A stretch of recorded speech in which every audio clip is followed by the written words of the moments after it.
So let's begin. So first of all, excess body weight is a growing problem in developed nations such as Canada and the United States. For the sake of your health, you've got to lose weight. More and more doctors are sharing this today. What is the big deal? Well, excess body weight or body fat can contribute to medical conditions such as hypertension, high blood pressure, heart disease, high cholesterol, diabetes, digestive diseases, and cancer. 1 in every 3 adults in our nation today are obese, meaning at least 20% over your body weight, recommended weight for height, gender, and age. 22% of all children ages 6 to 17 are considered to be obese today. So it's not just an adult problem, is it? It's also affecting our children, and it's actually also affecting our pets, believe it or not. Approximately 300,000 Americans die of health problems related to obesity each year. This is kind of a profound statement. Obesity is listed as the second leading lifestyle-related cause of death next to smoking. That's something? And how many of us would never consider smoking, knowing that it was a health risk, and oh no, I've never smoked and I would never smoke, but we never, thought of it from this angle, have we? That's quite an eye-opener. 75% women, 62% men in America are trying to lose weight constantly. Which field should we be in if we want to be rich, right? Weight Watcher programs and some of these, because they're never empty. They're always filled classes and filled programs. So we go on these diets. And I am sure every person in this room has tried a diet. Yeah, once or twice in your life at least, right? And you think of diets, and usually the thing that comes to mind is starvation, and you have to count your calories and cut back on calories, and it's not an easy thing to do, and it can be discouraging. And we fall off the wagon, and then we try to get back on, and pretty soon we also fall into what they call the yo-yo syndrome, where you lose some weight, and then you gain back the weight plus some to boot, right? So why do these diets not work? They fail because, number one, low intake of food. So you would think, well, low intake of food, that's what we're trying to do to be able to lose weight, right? But that's not a good thing. Cutting calories too much can become an issue that we actually will begin to lose muscle instead of just fat, right? And when we start to lose this way instead of the right way where we're just burning those extra fat cells, and instead we're losing some of that muscle, and we're losing weight too fast maybe, or through starvation, our metabolism slows down. And that's the main thing we're hanging on to try to lose weight, is to pick up our metabolism. But it goes the opposite way for us. And we get discouraged, and then we're more likely to binge, right? You come home from a hard day, and your husband, whatever, decided he was buying a Black Forest cake and put it in the fridge, and he knows you're on a diet. And you open that fridge after that hard day, and there's that cake staring at you, right? And you gave in and you ate a piece. Now you're so discouraged. Well, you already flopped the diet. You ate a piece, may as well finish the cake because he doesn't deserve any of it because he bought it and ruined you in the first place, right? So, and then we go on this same sort of vicious cycle. So, radically reducing our calorie intake. So notice that word radically, because if we want to lose weight, yes, cutting back on our calories is a smart move. Cutting back to where we need to be, or slightly just under, but radically reducing our calorie intake does not promote the loss of fat. Instead, it'll cause the loss of muscle. And what is a major muscle in your body? Your heart, yes. So we actually put ourselves at risk with our heart. And when you damage that heart muscle, it can't be reversed. And many times we regain fat more easily because the actual muscle that burns the fat for fuel, we've reduced. It's shrunk now. And therefore accumulating, and we end up accumulating and storing the fat instead of burning it. So what would be a more successful way would be to reduce body fat is to modify the composition of our food. So this is where I chose to go the route I went in the field of nutrition and holistic health, versus going the medical route of becoming a dietitian perhaps, is because I do not enjoy counting calories. I'll be honest with you. I do not like measuring out a half a cup and weighing it and doing all that. If I have to do that, I don't last a week. And so I'm guessing, a lot of my clients would feel just as frustrated if I was telling them they had to measure everything out. So this is the answer, is to think of a more way of modifying what you choose to eat is the key, more than how much. So if you're eating a good thing, you can eat lots of it. There's a saying to eat like a horse. Does a horse skimp? No, they eat lots, don't they? But they eat good, high fiber type food. And so we need to follow that same example and increase exercise so that we're maybe cutting calories slightly, but the biggest thing is focusing on getting enough and lots of the good foods.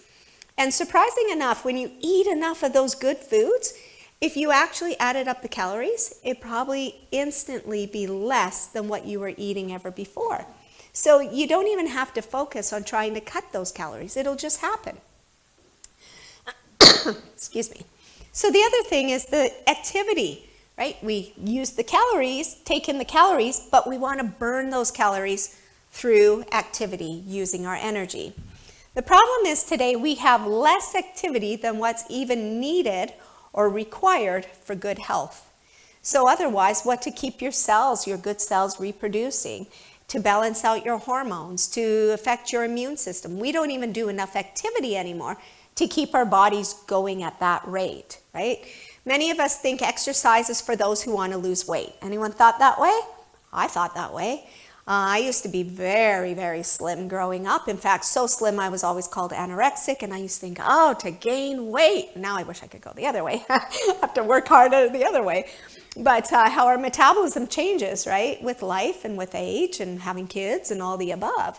And sometimes we have to work a little harder one way or the other. And when I was young, I had to work hard to gain weight, to actually put weight on. And so when someone mentioned to me I need to exercise, I thought, oh no, why would I do that? I don't need to exercise. I'm already thin and trim, right? But activity, we were made to move, not just if we're trying to burn calories. So 54% of adults report little or no regular physical activity. Most teenagers do not do activity unless they're involved in an actual sport. So if they're on a team and involved, then they will do activity, but otherwise they don't. Obesity is increasing in both adults and children. And as I mentioned, even our pets. Yeah, like this looks really strange. And you know where I pulled this from? There's actually websites out there. You can Google fat pets. And there's these websites that people proudly put their fat pets on there, pictures of their fat pets, and proudly displaying them. And I think, what is so great about that? Well, fat is in. Did you know that? Fat is in. It's all about, loving ourselves and who we are. And that is true. That is true. But do we want to die before we live out our lives? Health is still important. And so the same thing comes in with the pets. We can feel more accepted this way. But what got my attention was one of the pictures I should have had on here was a fat budgie, overweight budgie, couldn't even fly, couldn't move hardly, and a fat hamster. And this hamster would just roll. Its legs were so teeny, it couldn't even carry its body, and it would just roll across its cage. And these owners were very proud of it. And I thought, I like this term. I said to myself, why are these pets like this? Like, how does a budgie, we're always, you eat like a bird. What does that mean? So tiny, right? How does a budgie become overweight? How does a hamster become overweight? And then one day I was in the store and I was walking down the pet food aisle, and there hanging are all these special treats for your pets. And there's hamster drops. If you ever read the ingredients, it's yogurt and sugar. And were hamsters made for those foods? No, right? And so we know that we're actually killing our pets. We think, we're giving them a treat. And I started to think a little further. Do we do that same thing, right? With our children, our grandchildren, to each other, Valentine's Day. We show love, we show kindness, we show friendship by giving treats, right? And these treats, are we actually loving them to live longer, or are we giving them these treats to kill them faster, right? Something to think about anyways. And so learning some good healthy treats. And the thing is with our pets, they need exercise, don't they? Right? So I kind of question, do we take our dogs for a walk or do the dogs take us for a walk now today? So pets need exercise as well. So we have cardiovascular exercise and versus endurance, benefits of endurance exercise. So if you think about cardiovascular, everyone can feel their heart rate going right now. And if you got up and ran around the room, you could feel it going a little bit faster, right? Cardiovascular is to get your heart rate up more than a resting heart rate. And so if you were to do that, let's say a half-hour a day, at least 5 days a week, it'll increase your good cholesterol after 12 weeks of this exercise. It'll decrease your blood pressure. It'll improve insulin sensitivity. So if you have diabetes or you have an issue with your sugar levels, about within the half hour after eating your meal, you should go for a nice brisk walk. And that helps get the insulin moving, but the glucose out of your bloodstream and into the cells where it needs to go for energy. It'll decrease your risk of red blood cells sticking together. You don't want them to clump and stick together or you'll end up with what? Yeah, blood clot, a stroke, you know, and the list goes on. You want them to be repelling each other, almost like magnets, you know, the same way with your red blood cells. So doing this type of exercise gets the oxygen in the blood, gets it moving, and does these things. And also, it'll maintain or increase bone density. So what is a disease that happens when you have thinning of the bone is called what? Exactly, osteoporosis. Did you know you could reverse that? They don't talk about that. But you can actually improve your bone density. And how would you do that? Diet is a big one, but also exercise. So the cardiovascular, getting into it, if you can also have some weight bearing to it. So either carrying a couple of pounds in each hand, maybe put the little pounds of strap pounds around your ankles when you go for a walk. And this helps build bone density. And it's just a couple of pounds. You don't have to carry 10 pounds in each arm as you're walking. Actually, just 1 or 2 pounds makes a big difference. So, and you can buy those little pound weights at a store, like even Walmart or whatever. Or some people just grab a can of beans out of their cupboard and have a can of food in each arm until you get something like that to use more fancier. So again, the exercise helps to prevent and control diabetes because it's going to help balance your sugar levels more. It's going to help control obesity, decrease your risk of cancer, help control stress and anxiety. If you're stressed and anxious, go for a walk. And especially in the sunshine and that fresh air, it can just turn it right around. And we know it treats depression.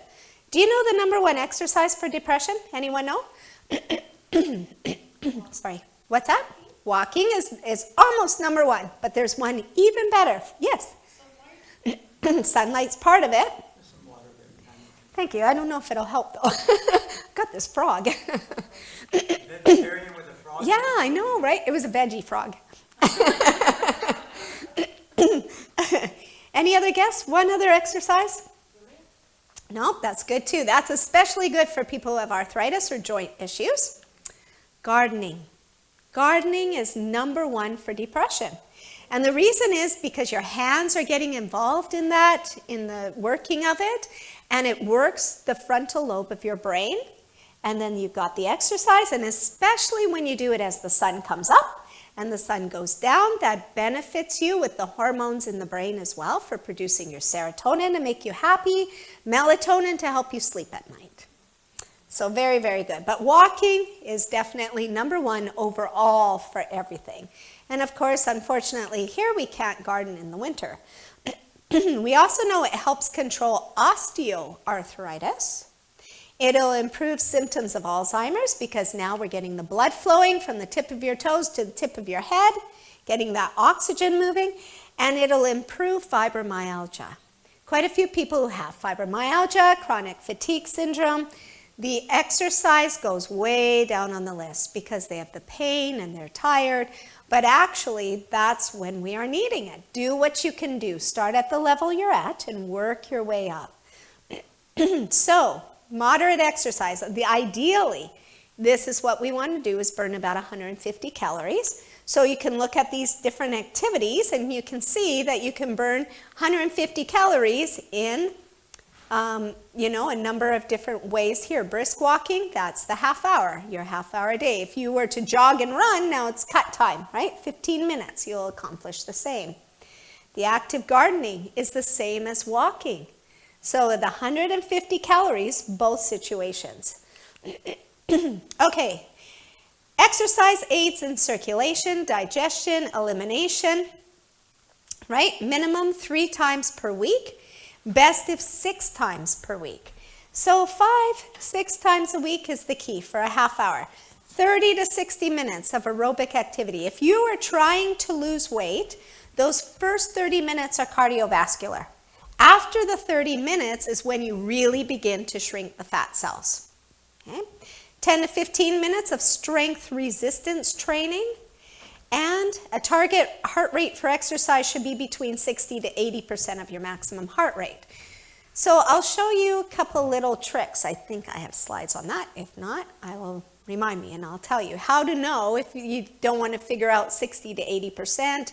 There's simple ways of doing that. So the key is to stay active. Did you know you can burn fat even in your family room? While sitting, you could sit there, men, and just pump some weights, right? While you're chatting, pump weights. Women, we could knit. Or you can do the opposite. Men can knit, women can pump weights, whatever, you know. In our living room. Ah, smart. Point. Yeah. 10 minutes a day. Yeah, good for you. Yep. See, like staying active is the key. But here, even knitting, 102 calories are burned every hour based on a person weighing 150 pounds. Just by knitting, right? So some kind of activity. A study was done from the University of North Carolina reporting people who exercise at high levels, so walking 75 minutes a day rather than just the half hour a day, are better at keeping off and losing weight. So it's that after that 30 minutes makes that difference for weight loss. The study was comprised of 2 groups, each eating the same diet. One group exercised 75 minutes a day, the other 30. After 18 months, the extra active group dropped 26 pounds on average, while the low intensity group lost only 1.8 pounds. Isn't that? Yeah. And of course, that's, diet and everything will play a role in this too to help you lose more, but this is just the activity alone. And by the way, if you want to take pictures of any of these slides as they're up here, you're welcome to do that too, to remember notes. I usually don't hand out my programs just because I put a lot of work into them, but also copyright issues. But if you want to take pictures of the screen, I have no problem with that. Physical activity. So what is physical activity? It is planned, structured, repetitive bodily movement produced by skeletal muscles that require energy expenditure. So that's your definition of physical exercise or activity. So what about METs or metabolic equivalent? Have you ever heard of METs? It'll say, the METs, it's this many METs when you're doing this activity. So a MET is the rate at which you are burning the calories.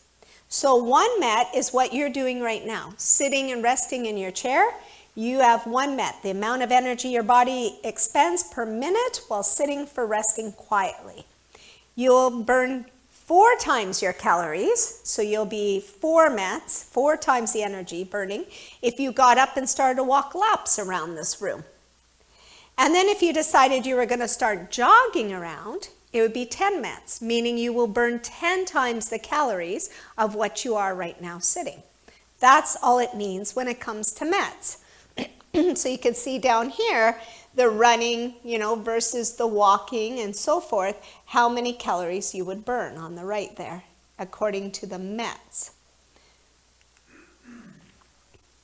So the truth is, active people live longer. Compared to inactive people, those getting regular physical activity cut their risk of death from any cause by 50 to 73%. That's huge, isn't it? Yeah.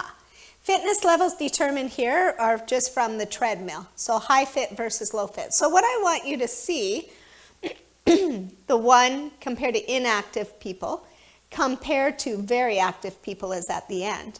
So in the middle, we're like 0.51, 0.42, 0.4. In that middle area here, this is more or less your half-hour a day exercise. And you can see there's not a huge difference as we go on. I mean, there's a bigger jump here now again if we were going to be exercising much longer. But my point is, look at between 1 and it drops 50% instantly, and then 42 by just doing your half-hour a day. So I'm not wanting to discourage you that a half hour is not beneficial and you need to be out there for an hour, hour and a half. It's definitely an improved benefit, right, as we go on. But look at the huge benefit from nothing to a half hour. That's the key, just that half hour a day, okay? So what is moderate activity? Moderate intensity. The activity should be you breathe deeply, but not out of breath. So this is my slide I was thinking of when I said to get your heart rate 60 to 80% of your resting heart rate. These are simple little tests to know that you're working it hard enough or you're not, or that you're working not too hard. So for example, you want to be able to breathe deeply, use your full lung capacity, get in that good oxygen. But we want you to do the talk test. So when you're exercising and working out or walking, fast pace or jogging, you want to be able to talk. Try talking and make sure you can talk. If you're like, and you can't say any words, that's too fast for you. You need to slow it down a bit. But if you're able to still talk while you're walking, husbands are really grateful us women can still talk while we walk. At least my husband's thrilled. I never shut up, I don't think. Even when we exercise. But if you can sing, if you're out there and you start singing, we don't want you to sing while you walk. We want you to talk, but not sing. If you can sing, that means you're not fast enough. You have to pick up the pace, okay? So you want to talk, but not sing when you're exercising. You'll know how much to push yourself. And then the modern activities as listed here that we talked about already, but depending on like what your situation is. Someone who has a lot of inflammation, a lot of pain, a lot of arthritis, then the swimming is an excellent thing because it takes a lot of that pressure off of your joints, right? All right, everyone's heard of BMI? Their BMI, what is your BMI, right? And okay, I'm overweight, I'm underweight according to the body mass index. So this is put out by the World Health Organization. And adults are considered overweight if their body mass index is 25 to 30, obese if 30 or more. So the problem, well, I won't tell you what the problem is. Let's move on here. This is how you calculate your BMI. If you want to actually do the calculations, this is how it's calculated. You take your weight in pounds, and down below you're doing your height in inches times the height in inches, right? So you can take your weight in pounds, divided by that, as you can see down here, times, always we times it by 706, and this gives you your BMI. Another way you can do it is you can actually just Google it. It's in health textbooks and charts. Do you want me to go back? Want to take a picture of that one? Only thing is that 706 somehow got there on me and it shouldn't. It should be over here by the times, okay? So that 706 should be over here. So just like it shows down there, okay? Everyone got that? So the BMI now is in a lot of textbooks, and it's in a lot of health books and weight training books, and you can also, of course, Google it. So the problem with this, everyone's got it? Okay, so, first of all, everyone, if you can see good enough there, I want you to find what your height in feet and inches is along here. So let's say I'm 5'4", and then you're gonna find where your body weight is, okay? So let's do your height, and then you're gonna come across, let's say you're 150. So you're gonna go 5'4" and come across to 150, right there. And that means 26 for this person, let's say, okay? If you're 5'8", anyone 5'8"? And you're like 140, you're 20. So we look down here and we know the yellow. If you're in the yellow category, you're obese. If you're in the green, you're overweight. If you're in the red, healthy weight. And if you're blue, you're underweight. Does everyone find where they are on there? Okay. So the thing is, when it comes to this BMI, I'll just give you another minute. There's some issues with this that I have and issues that other people have with it. And it is this. While BMI continues to be a popular way to initially figure out a healthy body weight, there are some issues. It's based on assumptions that may not apply to all people. So it's not taking into effect if you're a female, if you're a male, if you're 20 years old, or if you're 80 years old, right? We're all thrown into that same basket. It doesn't take into account body fat percentage. What does that mean? Anyone ever tried out or own a scale that you stand on and it tells you what tells you your weight and then what percent is body fat? Yeah, because you can take two different people and put them on the scale and they can weigh exactly the same, but they look different. Have you ever seen that? Why? Muscle. And muscle weighs a fair bit, doesn't it? So muscle weight versus fat weight. And if we're paying attention to just the scale, how many pounds, that can be a problem because we want to know what percent is fat versus muscle. Okay? Measure that? Yeah. I know. It's amazing. It goes through, you have to be well hydrated, and it literally uses a little, what's the word I want to use? Like electromagnetic, it kind of goes up and around and measures through the tissue of your body, and it's very sensitive. As long as you're hydrated, that water effect, it'll actually measure it. You're on metal probes, but it's not an issue even if you had a pacemaker. It doesn't disrupt the pacemaker, but it's able to do that. It's amazing. Yeah, I encourage people that when you need a scale, buy that kind of a scale. And it's sold everywhere now, those scales actually. Some are more digital with lots of details to them, right? But just get one that does body fat and weight together. It's very good. So also we said about the difference in genders. It tends to underestimate the body fat in the elderly. So a younger person has more muscle than an older person, right? And we don't want to be too thin at that point. We need the warmth and we need a little bit extra reserve to get us through. Body composition. Are you small boned? Are you large boned? Are you medium boned? How do we know? Take your middle finger and your thumb, put it around your wrist, and if it overlaps slightly or overlaps, you are small boned. If it touches, you're medium, and if there's a space, you're large. That tells you your bone. You know, and some people say to me, oh, I'm not overweight, I'm big boned. But if we did this, it actually overlaps and they're small boned. So this will tell you close to your wrist, right? The smallest part of your wrist is where you want to do it. And that'll tell you if you're small, medium, or large boned. Okay?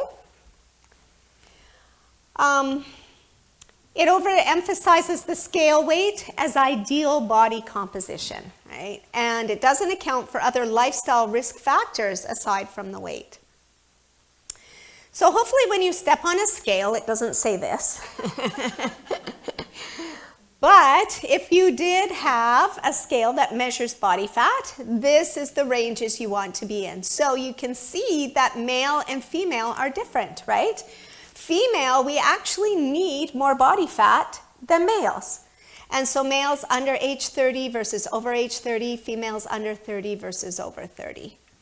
And so a lot of times, you know, we would do this scale and we do it as part of our health seminar, and everyone tries different machines and finds out these results. And if they are within this and not over, like if you're over, it's obvious, we all know we need to lose a little bit of weight, a little bit of fat, right? And get down to where we want to be. And if you're in here, it's like, okay, but what if you're under here? Do you deserve a gold star? No. Being under body fat can be just as detrimental as too much body fat, right? It's not healthy. It's not healthy. Your hormones rely on fat. Your cells rely on fat. Your immune system relies on it. There's lots that we need fat, but we need to be in that range. If you think about, excuse me, what about these bodybuilders? The posters we hang on our ceilings so when we go to bed we can look at it and wish we looked like them. Those ones? Well-defined muscles, right? What % body fat do you think they are? Dangerous. Yeah, good point. Any guesses of numbers though? They're usually around 5%, 4%. Yeah, and they have to be down to that amount. And we praise them for it, don't we? Because they just look tremendous, they're healthy, how wonderful. Now, what about someone who's anorexic? When are you diagnosed anorexic? What % do you think? 10? Yeah, 10. Exactly. 10 and under for sure. 10. Absolutely. And here we are praising this side for being at 4 or 5%. And now we've got the anorexic here at, let's say, 8, 9, 10%. And we're wagging our fingers at them.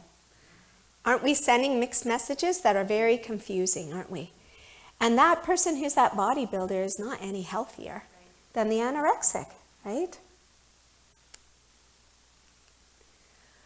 All right, so what about physical activity? Like I said, I was thin, I was trim, I was young. Who needs to exercise, right? I hated exercise. Gross, boring, yuck, honest.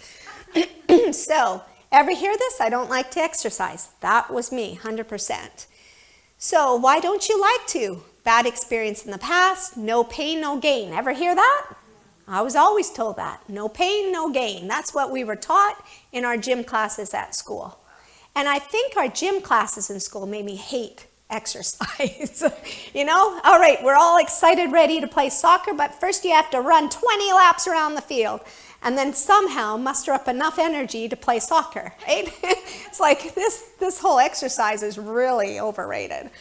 And you think of exercise as work or a workout, right? We call it that. I worked out today, right? But what about competition? Or, you don't like competition. You never played sports. Were you one of the ones that stood there in school and waited and you were last one picked on a team, right? Pick me, pick me. Yeah. But here's the thing with exercise. It should be the opposite. You should enjoy it. It should be something you like to do. You should feel good at it. We talked about some of those activities. Swimming, for example. If you have sore joints, it's easy on the limbs, easy on the joints. But what if you feel very awkward in a swimsuit? Maybe you feel you're just, maybe you're a bit overweight, you're just not comfortable in it. Should you subject yourself to that? No. Find something that you're comfortable with, you feel good at, you feel that, you can look good and you can enjoy it. That's what exercise is about. So what age should we be exercising? All our ages. What about when you get older, though? It's hard, right? Like, what if you're 70? Do you need exercise anymore? We're old anyways. We still need it, right? Well, these people, I hope, motivate you. They are absolute leaders in motivating us into exercise. Many of these didn't start exercising until they were in their older years. Mavis Lindgren, she started exercising in her mid-60s. Why? Because of health problems. And don't we do the opposite? We have fibromyalgia. Oh, I have chronic fatigue. I'm tired. I can't do this. I have a sore back. This is the reason we should be doing it, to gain our health back. And that's what she did. Because of her health problems, she began to exercise. And she ran her first marathon at age 70. Anyone here who has not done their first marathon, there's still hope. Okay? And she holds 11 course records for her age in Portland Marathon. She has competed all over the world in these marathons. Fitness gave her good health. And in an interview, she related she hadn't missed a day of running in over 8 years. That's something? This man is my absolute favorite. He's a hero to me. Look at this. Ben had trouble walking at the age of 80. He was stooped over and he could only shuffle. So if you can imagine, he's like this, and this is how he walked, okay? And he went into his retirement center, and there was a trainer there who worked with him. And this is all they did. They did some weight training first to strengthen his legs and his back so he could stand up a little more straight. And then he started on the treadmill, and he would exercise, walk on that treadmill for 20 minutes and do 10 strength training exercises 3 to 4 days a week. Do you think you can do that? You know what happened to this man?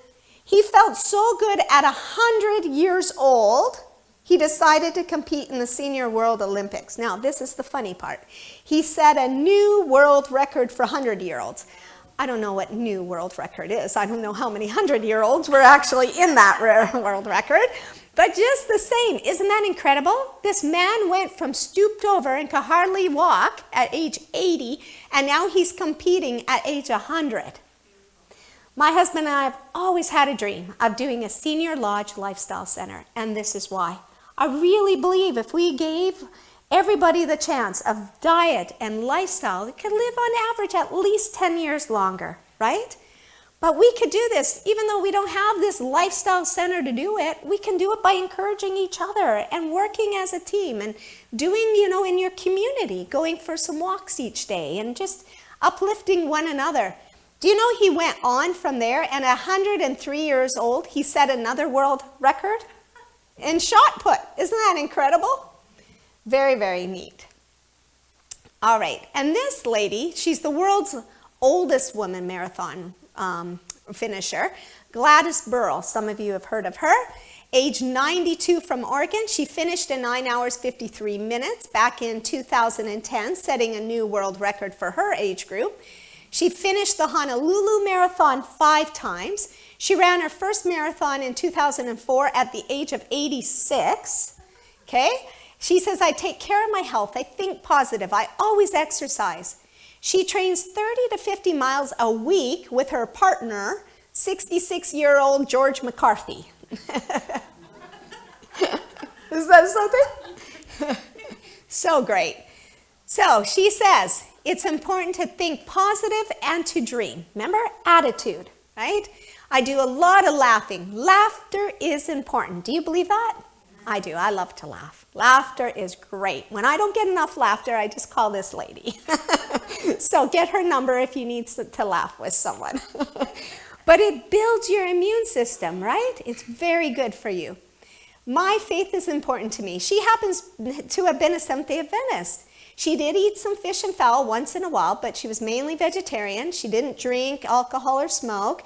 Breakfast was basically oatmeal with a milk and banana. She took a multivitamin. She ate some yogurt and fruit.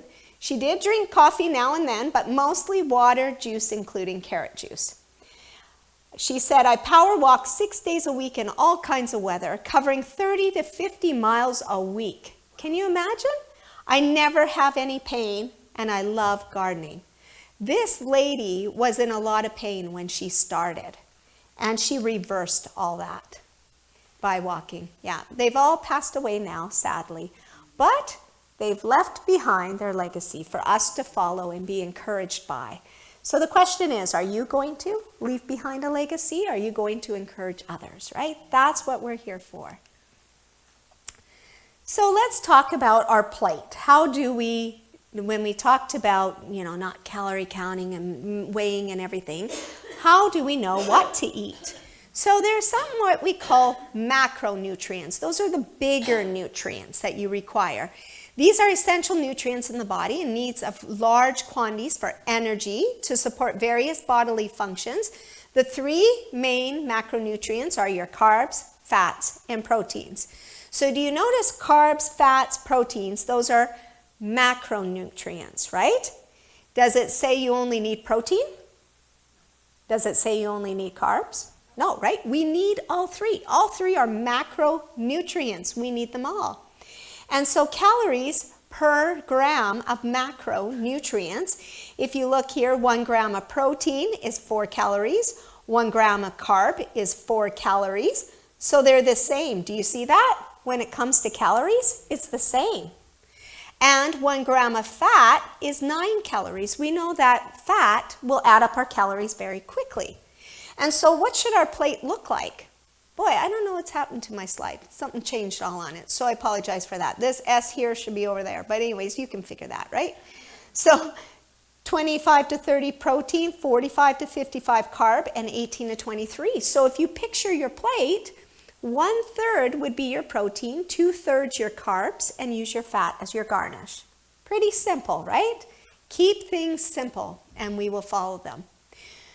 So when it comes to fat, is all fat good fat? No, we have a good fat and we have a bad fat. One of the problems was in the past is we took all fat and said it was bad.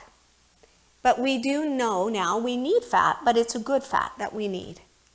And let's talk about what they are. A bad fat would be your saturated type fats, or even a good fat in excess amount. Too much of a good thing can become a bad thing, right?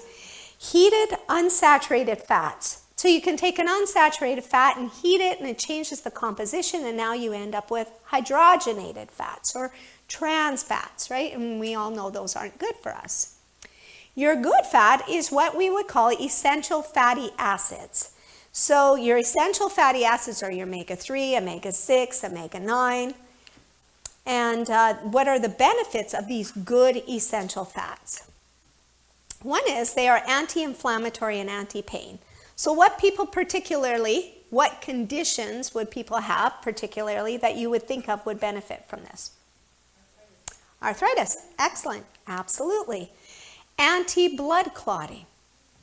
If you are on a blood thinner, you have to be careful of these types of foods.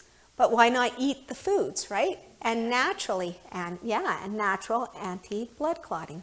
Lowers blood pressure. If we have high blood pressure, these good fats will actually help lower your blood pressure. Help with hormone balancing.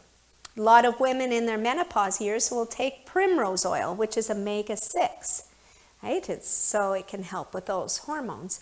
Regulation of blood cholesterol. So these good omega fats will actually help to make your good cholesterol and decrease the fat in the blood, known as your triglycerides. It'll stimulate immune response, so it actually picks up your immune system.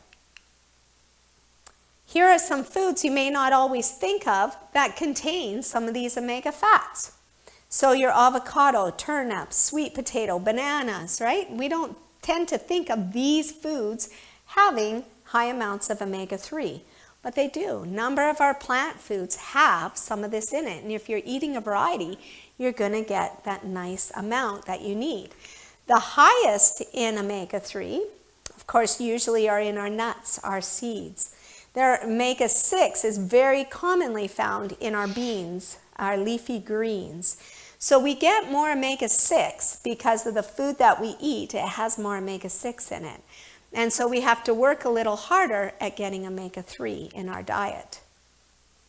And foods high in omega-3 especially are flax seeds, walnuts. These are our highest sources of omega-3.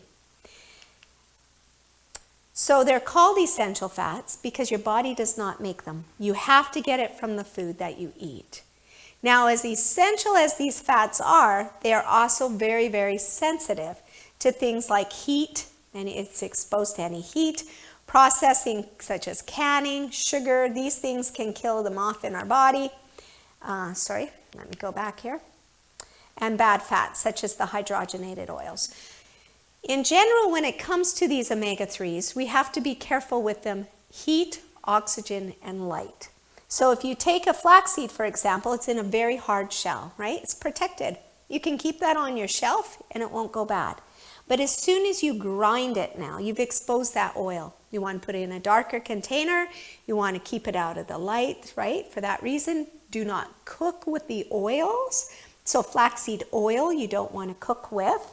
If you're putting ground flaxseed into an ingredient mixture, that's okay. And then heat, oxygen, and light. Yeah, so have it in a sealed container as well. Or it becomes rancid, right? Walnuts, for example, high omega-3. Many times people say, well, I don't like walnuts. They have a bitter flavor to them.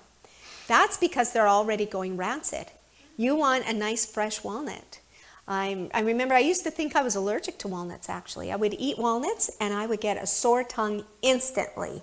Instantly. I couldn't even hardly move my tongue to talk. It would be all sores around the sides. So I tried to stay away from walnuts as best I could. If I'm at a potluck, I can tell you right now if there's a walnut in something, right? Because it'll do that. And so over time, my husband and I, we opened a health food store years ago in Calgary and so forth. And we've been in this field for a long time. And he brought in some fresh walnuts. And he was saying, oh, Dar, these are so good. You've got to try these. And I was like, no, no, no, no, no. And he convinced me finally to try some. And I tried them. And to this day, I eat walnuts every day. I love them, love them. But I will still tell you in a heartbeat if someone used walnuts in their dish at potluck because it's not the fresh walnuts that's usually being used, right? So what I determined was I'm not allergic to walnuts. I am sensitive to rancidity, that oil rancidity. So if something is rancid, I will know, whether it be a chip or a cracker. But you can usually smell those. But a walnut, you don't smell it first or taste it first. It's already going rancid. And once it's rancid, it becomes a carcinogen. So you want to make sure that these essential fats are fresh and not rancid. Whether it be good fat or bad fat, you want to stay within your calorie amount. Like I said, overusing a good fat is not good for us. So we want to aim for about 18 to 20% of our calorie intake to be in fat. Based on a 2,000 calorie diet, that would be approximately 44 grams of fat. Now, of course, we want to do as much healthy fat as we can to make up those 44 grams, right? So, but, oh, I thought I had a different slide. Well, we'll see if we come to it. Maybe not, I'll just tell you. I don't know if I included it. So, for example, olive oil. Olive oil is healthy, right? But when you take it from a plant, eating your olives versus your olive oil. So your olive oil or any kind of vegetable oil, 1 tablespoon is 14 grams of fat. So that can add up pretty fast, can't it? So for example, if I was doing butter, right, it might be around similar, and I'm avoiding the cholesterol by using olive oil on my popcorn instead of butter, but I'm still getting the same pretty much number of calories or grams of fat.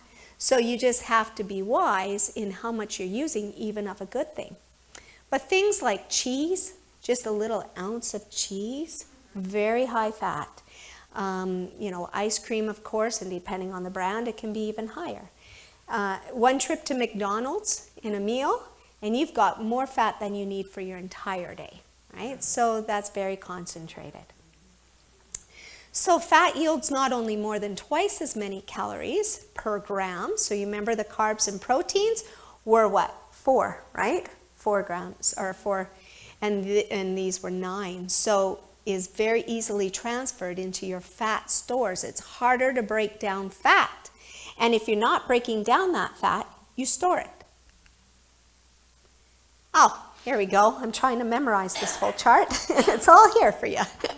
So this is down here. Look at 1 ounce of cheese. I was going to say 6 grams, but I didn't want to be wrong. 7 to 9 grams. So here's a question. How big is 1 ounce of cheese? It's like a centimeter cube. And some cheeses you can get away with 1 inch, right? But most are about a centimeter cube, and it's that much fat in it. How many cubes of cheese do you think is on a slice of pizza? Yeah, right? So sometimes my whole point is we're getting more than what we realize sometimes, right? This helps to put it into perspective. How many of you can eat 1 ounce of potato chips and stop? If so, you deserve a gold star for sure in this case. But 1 ounce is 8.5 grams, 1 ounce of potato chips. So if we ate a bag of potato chips, we might have our entire day's fat in that one bag. Isn't that crazy? Yeah. And then, of course, like I say, your 1 trip to McDonald's or whatever. Here we are. So here's the liquid. This is solid. So, of course, if you melt it, be similar. So look at this. Compare this now. If we're doing 1 ounce of potato chips, 8.5 grams. What if you ate the potato? 1 potato is 1/4 of a gram. How many potatoes can you eat before you feel full? Not too many, right? How many potato chips can you eat before you feel full? A lot, right? And so this, like I say, is not a diet of deprivation. You should be able to eat until you're full, satisfied, stuffed, right? But it's about changing the composition of our food, what we're choosing.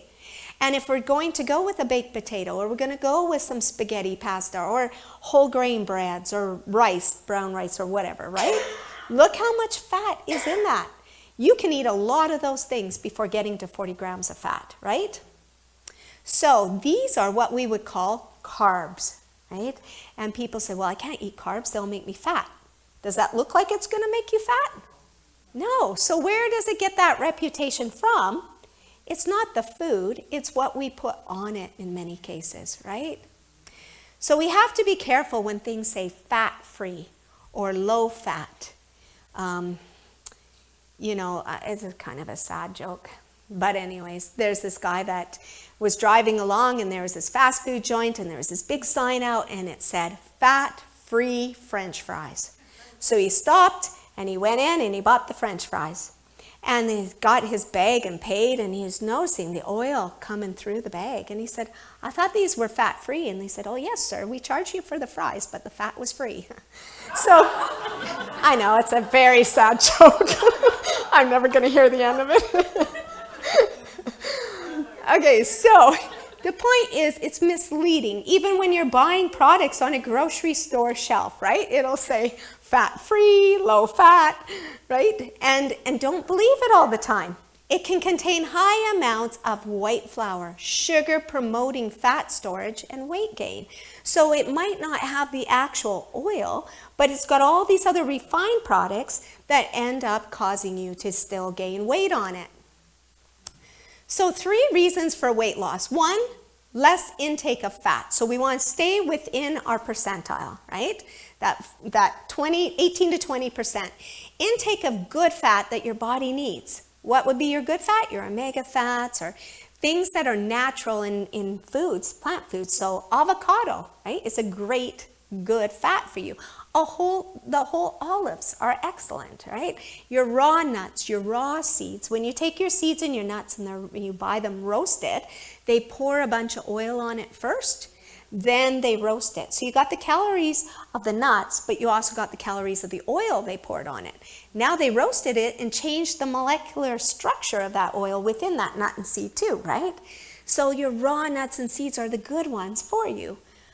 And the good fat, believe it or not, will actually increase your metabolism. It'll help you actually burn calories faster, as long as you're staying within that percentile. As soon as you go above it, even with a good fat, you will now gain that weight. So as we say, carbohydrates. There are 2 kinds of carbohydrates, as well as the good and bad fat. We have a simple and complex carbs. So your complex carbs would be the whole foods as grown, like we talked about, the baked potato, the brown bread, whole wheat bread, the brown rice, and so forth. These will actually slim you down. So when people say carbs will make you fat, it's not true. They will actually slim you because they are low in calories. They cannot add directly to your body fat because the fat is so small in them, and they will speed up your metabolism. So where do carbs get the bad rap? Here, first of all, let's say with complex carbs, they are full calories. Very few calories, but full of nutrients. Every calorie has good nutrients in it, okay? Whereas simple carbs, this is where man says, oh, I can do better than God. And I take this food and I refine it and change it. And now we're into the white bread, white pasta, white rice, cakes, pies, cookies, refined sugars, refined foods. Because the nutrients have been removed.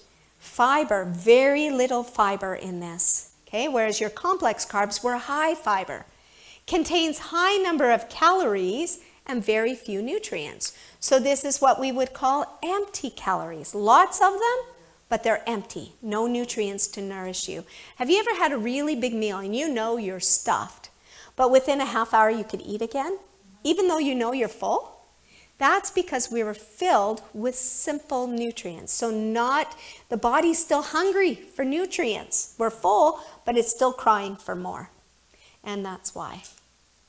All right. So here's where some of these sugars can end up hidden, these refined sugars that we don't often think about.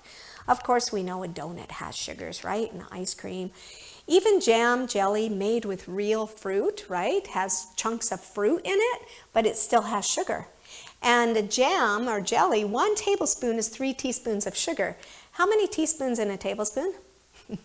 3. So pretty much it's all sugar, right? But you do get chunks of fruit. Now you can buy or make jam that is juice sweetened instead of that sugar. Candy, 1 ounce of candy, 7 teaspoons of sugar in an ounce of candy. Canned fruit, a light syrup. So if you're getting canned fruit, you want it in its own fruit juice. The light syrup has, in 1 serving, which I believe is a half a cup, has 8 teaspoons of sugar. Pop, a very quick way to add up your sugars, right? 10 to 12 teaspoons in a can of pop. And a malted milk. These would be, I don't know, people call them what? They call them at Wendy's, frosty thing or whatever. So a lot of sugar in there, isn't there? The average person takes in how many teaspoons of sugar a day, do you think? How many? 30? Guess any more? 35. Yeah, boy, you guys are good. It's actually 30, 35. Wow, top-notch students today. And people think, well, who takes in that much sugar? But it's easy to add up. And we're not putting here things like ketchup, ounce for ounce, has the same amount of sugar as ice cream. You know, salad dressings. So the sugar can add up very quickly without us realizing. So then we say, okay, well, these sugars are not good for us. And maybe you have diabetes and the doctor has said, make sure you use, you know, some of these artificial sugars. Or if you're trying to lose weight, use artificial sugars, right? You don't got the calories. And you'll recognize some of them, such as saccharin and, you know, some of these more common, aspartame, sucralose. Of the 5, sucralose and aspartame are the most pervasive, dangerous substitute found in products on store shelves today. Why? Well, let's look at sucralose. Not to get into a boring biochemistry or chemistry class, but it involves chlorinating sucralose, chemically changing the structure of the sugar molecules by substituting 3 chlorine atoms for 3 hydroxyl groups. So, in the long run, what's the answer? Chlorine, by adding it in, chlorine is a carcinogen, right? Aspartame, this is interesting. U.S. Air Force pilots were warned not to consume aspartame in any amounts at all. Aspartame has been investigated as a possible cause of brain tumors, mental retardation, birth defects, epilepsy, Parkinson's, fibromyalgia, and diabetes. What do they tell diabetics to use instead of sugar? And this can cause diabetes. So is it helping it? No, it's making it worse, right? This additive is sold under the names Equal or NutraSweet. There are thousands of everyday products that contain aspartame. It'll literally cause making rewiring of the brain. It'll do its own vessels, and it is scary stuff. So if you have a choice of diet pop and regular pop, if you're gonna drink pop, which one would be better? The regular. Yeah, take in all that sugar, even though we know it causes all these other problems too, but the chemical sugar is that much worse. So we want to use natural sweeteners. Agave nectar. Just went to Cuba this year and saw all these plants growing for miles. It was really cool, and they have agave nectar all there instead of honey. Beautiful. But you have to be careful. You can buy agave nectar. It says 100% pure. Make sure it's 100% pure. Same way as honey. Use your local honey. You know, if you know a beekeeper and someone that sells honey, buy their honey. Make your own, get your own bees and do your own honey, whatever it is. But read your containers, because they'll take the agave nectar, they'll take the honey, and they add sugar to it, glucose to it. And you don't know, you think you're using pure. So this is a cactus plant. And it has extremely low impact on blood sugar and cholesterol levels. It contains inulin, which is a type of prebiotic, a plant fiber prebiotic. Ever heard of xylitol? Okay, xylitol can come from corn silk. It can also come from birchwood. Corn silkwood can sometimes cause digestion issues, but the birchwood does not. So go more with the birchwood if you're using xylitol, if you have a choice. It's recognized by dentists worldwide as a sweetener with the most promise at preventing cavities. So if you don't have a chance to brush your teeth, you can buy gum that's sweetened with xylitol to chew between.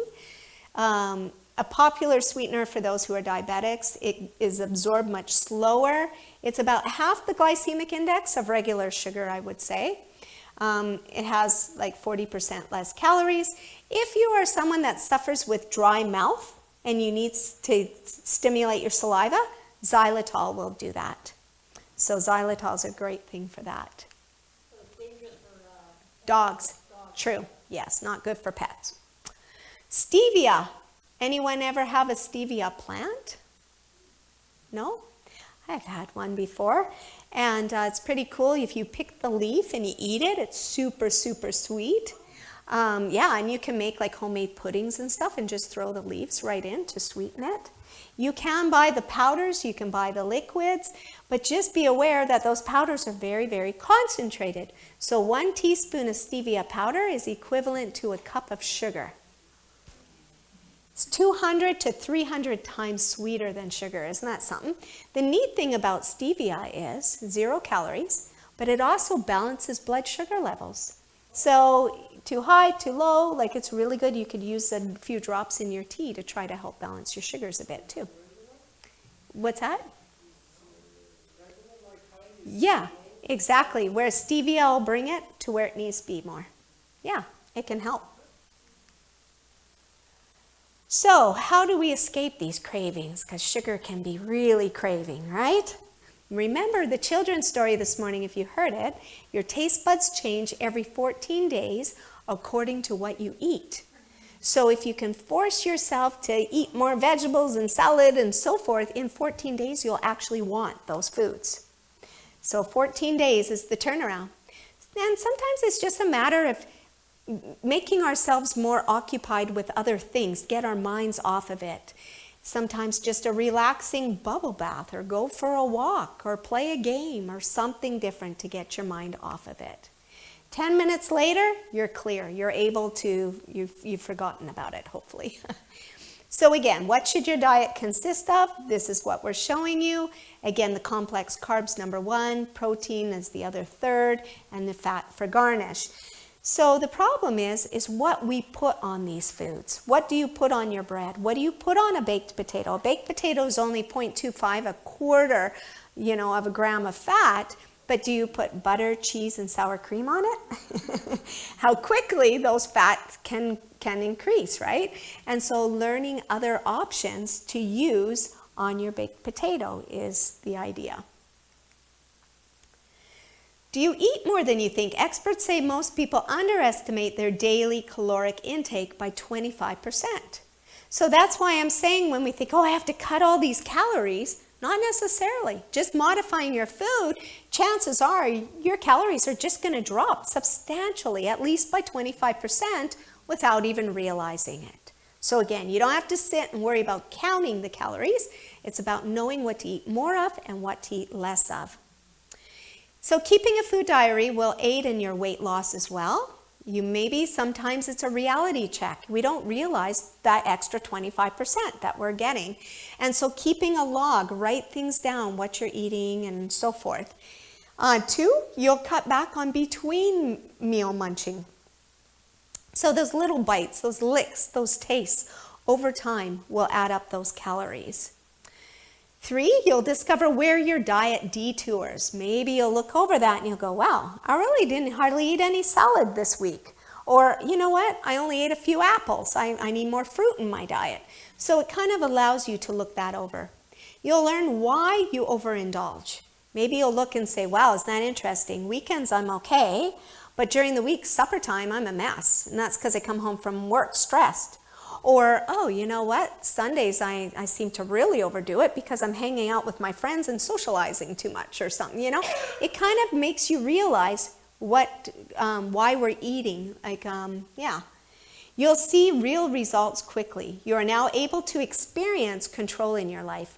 Once you understand what's making you tick, what's making this happen, how you can change a few things, you're in control, and that's a good feeling. So if you sneak in 6 bites, licks, and tastes every day, it can add up to 15 extra pounds a year. We don't realize that, do we? Yeah. Tomorrow, I believe it's tomorrow, I'm going to be talking more about digestion and those snacks between meals, what can happen. So tomorrow we'll talk more on digestion. Fiber is divided into 2 categories. So here's the key. When you're thinking carbs, simple and complex, it's about the fiber. Complex carbs have fiber, so you want the foods that have the fiber. You think of whole grain bread versus white bread, right? White rice versus brown rice. It's about the fiber. And we need fiber. We don't get enough in our diet. The average person needs about 35 grams of fiber a day.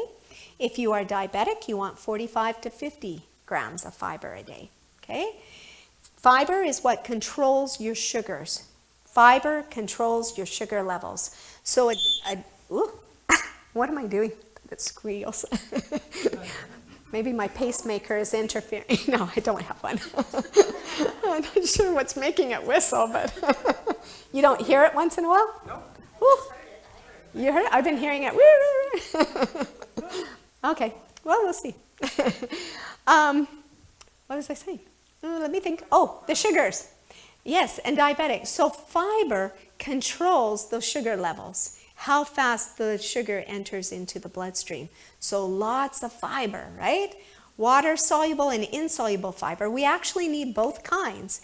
And your plant foods have both. Sorry, it's kind of light, but it says insoluble fiber acts primarily as a water-holding agent, increasing the volume of the stool, reducing the transit time of the intestinal contents.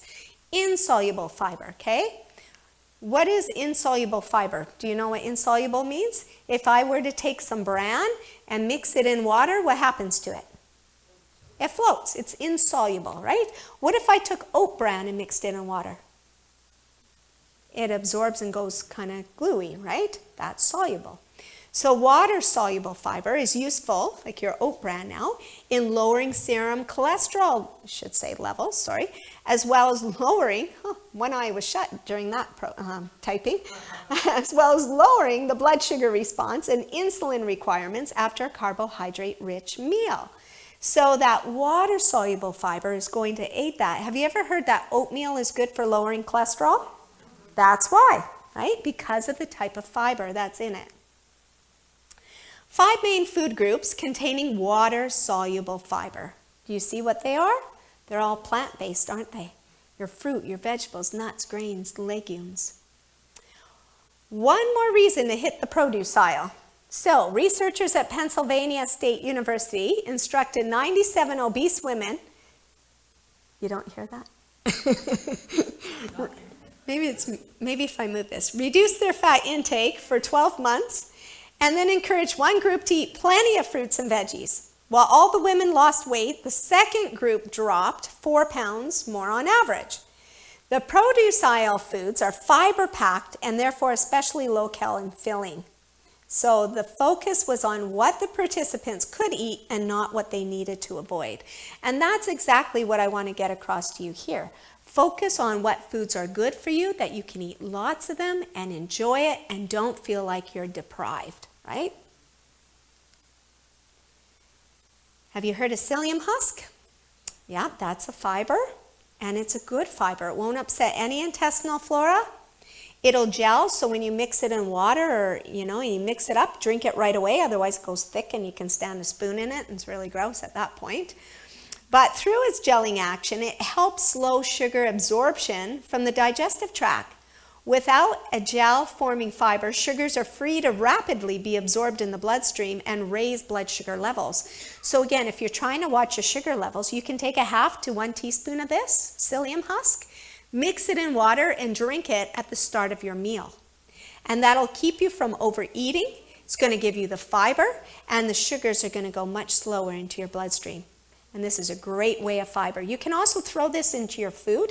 You know, a lot of gluten-free baking today calls for psyllium husk fiber. It literally lightens it up, makes your baking much lighter. And it can almost be used as an egg replacement or even in place of baking powder in a number of baking dishes for that. It's pretty neat, and it's just fiber. When psyllium mixes with water in the body, it forms a gel that is not digested, absorbed, or broken down.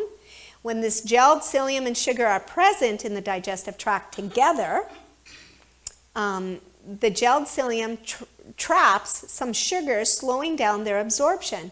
These trapped sugars are then released over time and absorbed more slowly into the bloodstream.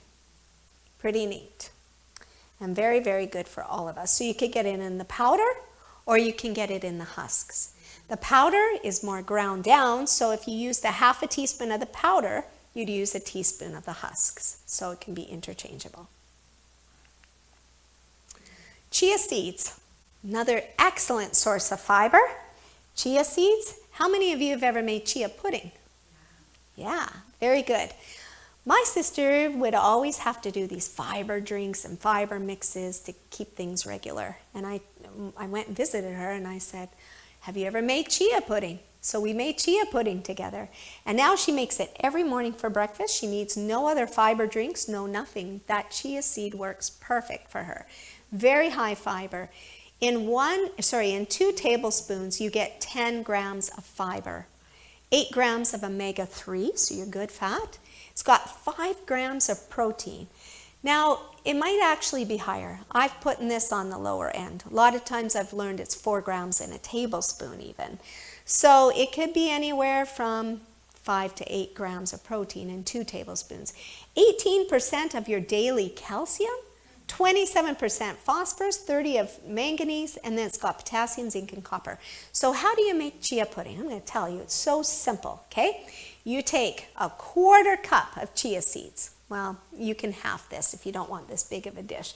But a 1/4 cup of chia seeds, and I like to get the Rubbermaid bowls that have lids, and I'll do like 3 or 4 of those in a row, and I'll put a 1/4 cup into each of those of my chia seeds. And then 1 cup of your choice of milk. I like to do the cashew almond mixed because it's nice and creamy. And so I'll do 1 cup of that milk into each of those bowls. You can do coconut milk if you want, but I don't want the higher saturated fat, so I prefer to go the almond or cashew. And then if it's unsweetened, I use unsweetened milk, and in that case, if you want, you can add a little dab of some pure maple syrup if you want, or if you have sweetened milk, then you don't need to add anything. And then I add just a touch of vanilla, and again, I can get unsweetened vanilla milk, and so sometimes I'll use that. So it's just 4 ingredients, right? The chia seed, your milk, a bit of maple syrup if you want it, and do you hear that? I do. Okay, good. That's what I think it's in my head. It's on my head, but and then vanilla.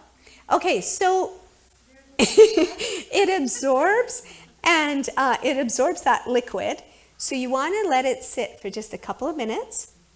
Take a whisk after a couple of minutes and whisk each one. If you don't do that and you put it in the fridge right away, it'll separate.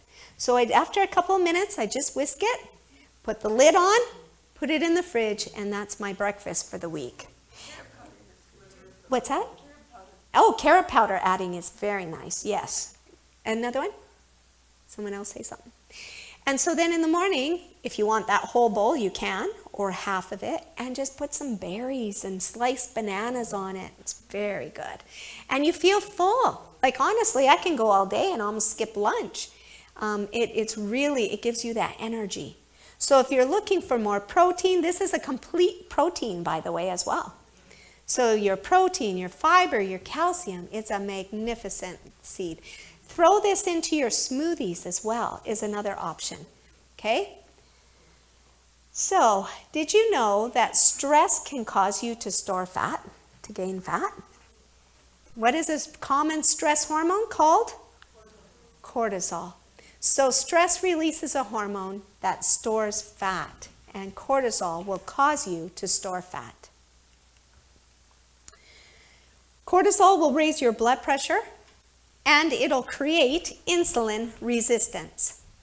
Makes us gain weight since the sugars and carbs that we eat are converted to fat instead of burnt for fuel.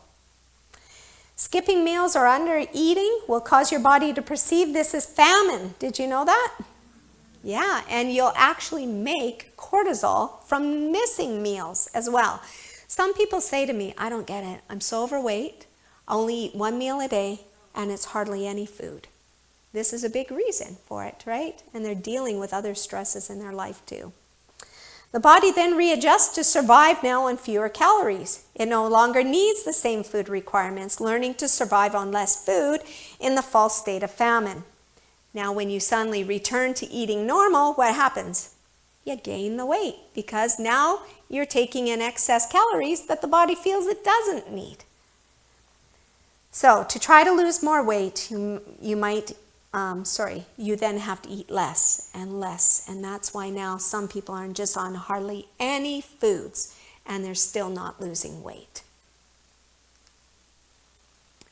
Here's symptoms of excess cortisol. If you kind of take a minute to look over some of those, you might recognize some of them personally in your own life. I think today everybody is under some stress in some way, some more than others. And we know that cortisol is out there on the news today, and it's become the real marketing tool as well. This will lower your cortisol, you know? And so you have to kind of really look at that in a roundabout way. Many of them do. So for example, even really good natural sleeping aids, let's say natural sleeping aids, will say, take this to lower your cortisol. Is it going to lower your cortisol? Well, sleep lowers your cortisol. Right? So getting good amounts of sleep is the whole key. So there's different things to help lower the cortisol. Oops, I have to go back. Okay, I need to hand out this paper. Maybe the two of you could split it up. This is after. Share hers. She can give you half. Okay, everyone have a pen or a pencil. If you need one, meet a friend next to you that has an extra one. This is a little quiz I want you to fill out. So you're going to go down that list. Whoops. Nobody is going to see your results, okay? We're not going to make you pass these tests in to me. I won't even see them. They are your personal tests. And what I want you to do is go through it. If it's really you, you're going to put a check mark. So yes or no. Oh, what is that? I don't. Sometimes it's yes and sometimes no. I'm not sure if I'm doing something. So this is a front and back of the page. So just take a minute to quickly zip through that and do that.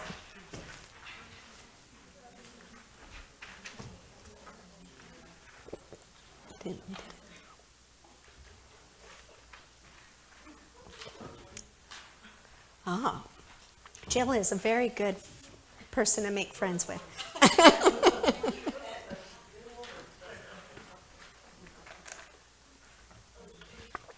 Everyone have pens? Anyone else need a pen? We have a pen here if you need.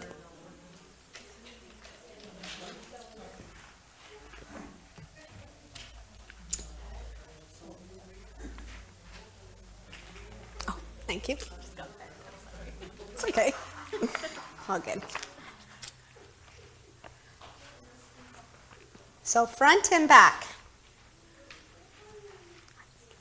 At the end. Oops, fell off. Sorry. Don't need it.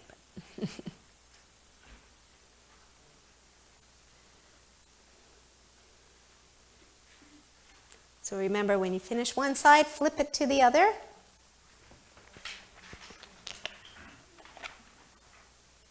And if you're not sure, or it doesn't even, if it doesn't even apply to you in some way, just leave it blank then. Don't count it. Or just put no.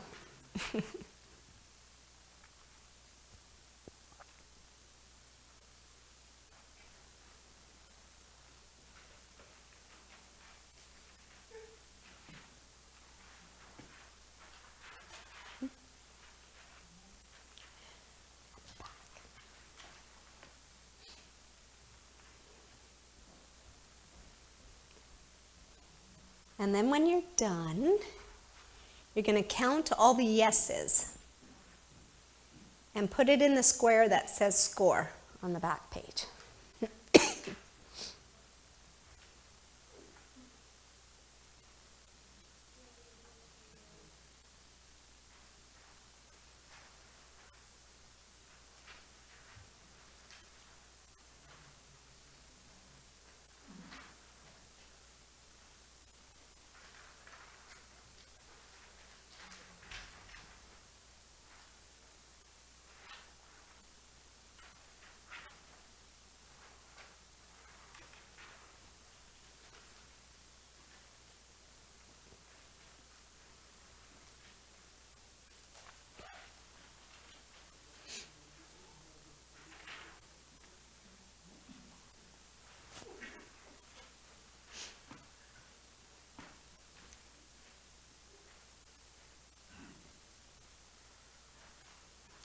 Okay, almost done.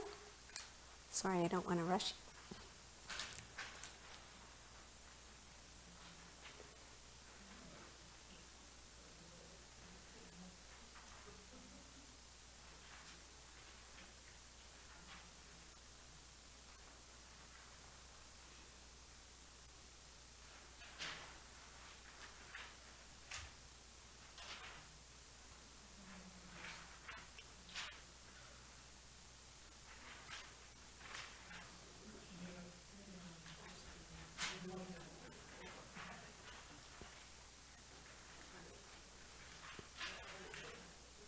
Okay, so you've counted up your yeses, put it in the box that says score, and then this is how it is graded, okay? So you can write this on your paper somewhere or take a picture of it or whatever you like to do.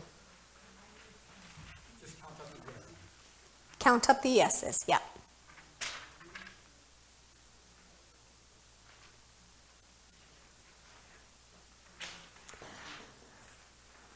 Okay, so if you ended up with 15 or less yeses, okay, you are the handler. You're handling your stress well. But be sure you continue to maintain that balance in your life, right? Something can throw it off very quickly. So you are the handler. If you're between 16 and 29, then it's time for a change. So you need to make some changes fast. Otherwise, you are at a risk for exhaustion. And then if you're 30 or more, this is what we would call the stress case. Okay? You're highly stressed and have either gone through or at the stage of burnout. You need to adopt strategies to reduce your risk of stress-related diseases immediately. And let me tell you, a high percent of people are in this 30 or more category. It's not uncommon. So if you are there, you're not the only one. It's very, very common. And for sure, majority of people are at least in that 16 to 29 range. Okay, everyone's got that okay? Okay. So what can we do to support decreasing cortisol? There are some nutrients, there are some herbs, there are a few things you can take to try to help that. L-theanine is an amino acid. It reduces stress-induced cortisol increases. So with stress, our cortisol can go up, but also our blood pressure can go up. And sometimes we have a hard time with sleep as well, right?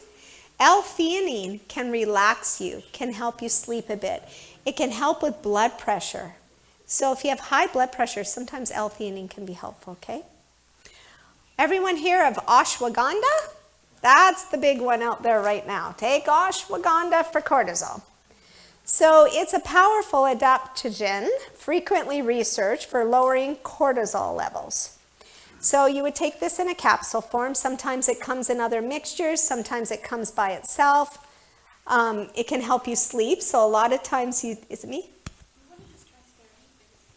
In different areas? Press down in front of the pulpit there. No, right there, just in front of the pulpit. Just if you're standing in that one spot. It's doing it? Maybe, hey, I'm too close to something. But now am I in the middle of here? It's okay? Every picture you take of the screen?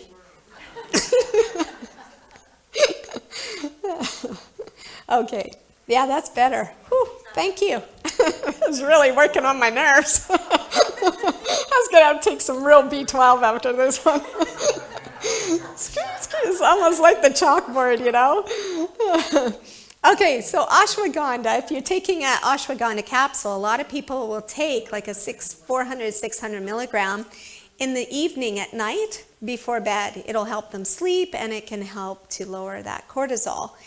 I will say though, taking too much ashwagandha over time can be hard on the liver. So just be aware of that. Don't go, again, too much of a good thing can become a bad thing, right? So don't go overboard with it.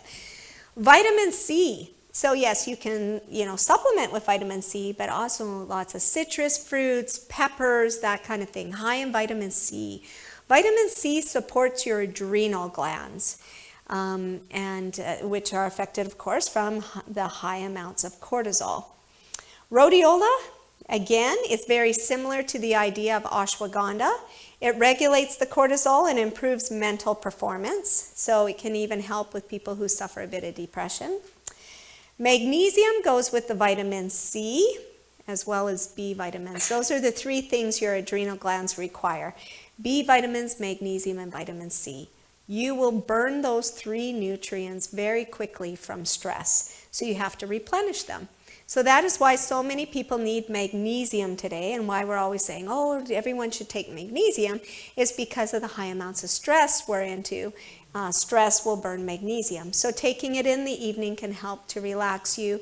If you're low in magnesium, it can do a lot of things, not just affect your cortisol in your adrenal glands, but even your heart rate, even controlling blood sugar levels. Magnesium plays a big role in all of that.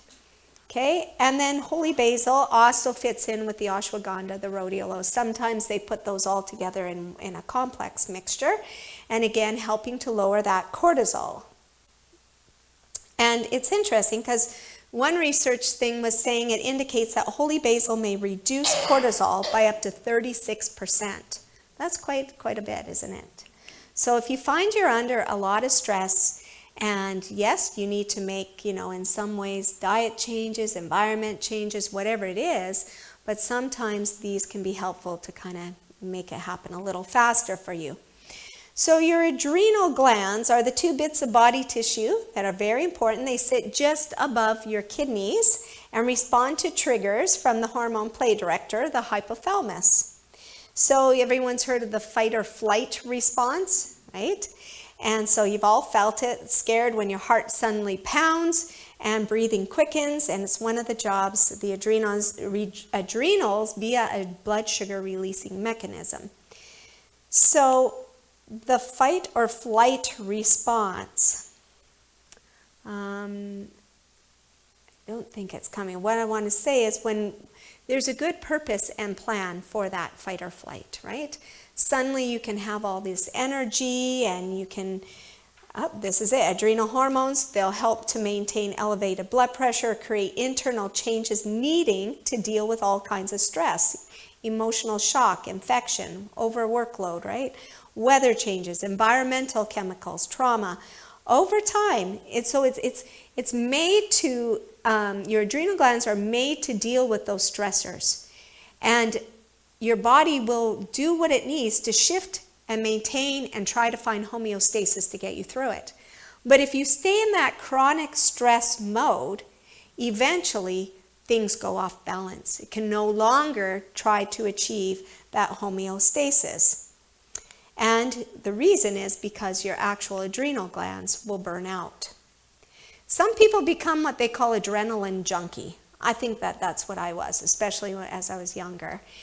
You feel great, you have tons of energy, right? It's your body's natural stimulant production. You get a whole lot done and you get skinny.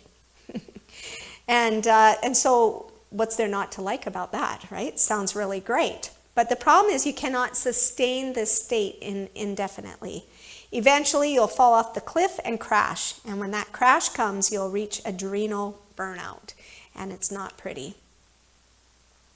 So hormone imbalance always leads to weight gain. To keep adrenal and cortisol levels working at optimum, you must live a balanced life.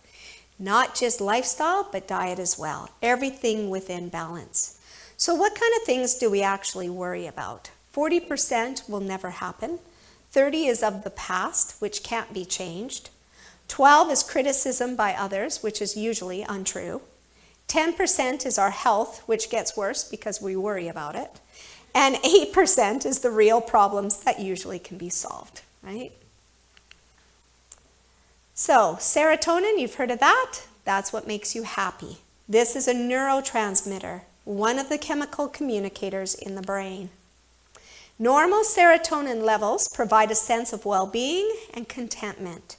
It is the brain chemical keeping your focus sharp and your concentration keen, enabling you to get a good night's sleep and to awake happy and energized. So serotonin is your happy hormone to keep you happy during the day. How does it help for sleep? You actually need serotonin to make melatonin to help you sleep. So when serotonin levels change quickly from a high to a low or from a low to a high, one can experience anxiety, rage, agitation, inability to focus or concentrate, and abrupt sleep disturbances.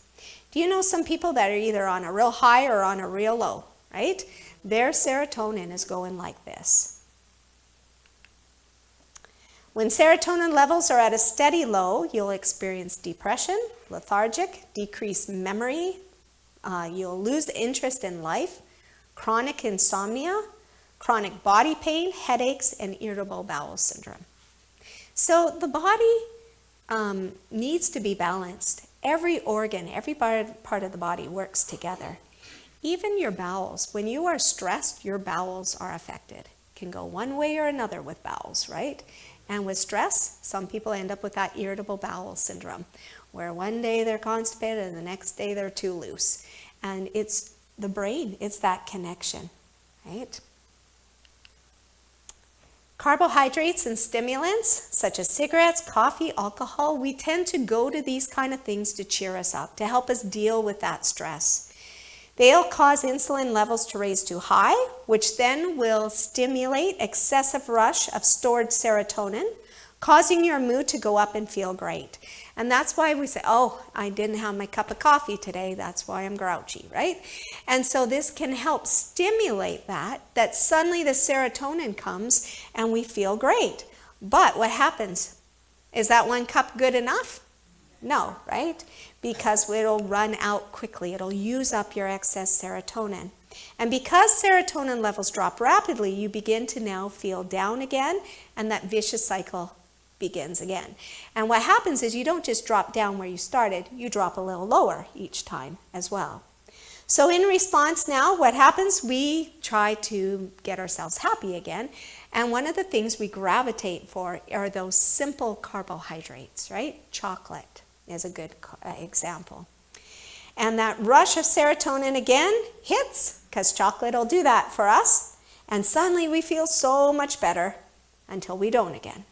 Soon your mood begins to spiral down and your brain demands more carbs, more stimulants. We don't fall into this cycle because we are weak, okay? Let's get that one thing straight, because it's not about the fact that you were weak and you had no willpower. It's because your brain, your frontal lobe, is telling you you are not producing enough serotonin. And so you're trying desperately to get it. And you will crave those things and need those things in order to get that serotonin. So some people will crave comfort foods, while others crave stimulants. When you think of the word comfort food, usually if you're sick, right, what is a common known comfort food when you're sick? Chicken noodle soup, right? Do you really think that chicken noodle soup has those special ingredients to make your cold or flu go away? What is it that truly does it? It's the love that came with it, right? It's the memory, it's that connection, it's that comfort that when you were sick, your mother made you from scratch homemade soup and brought it to you and comforted you, right? So when you're sick, you need that comfort.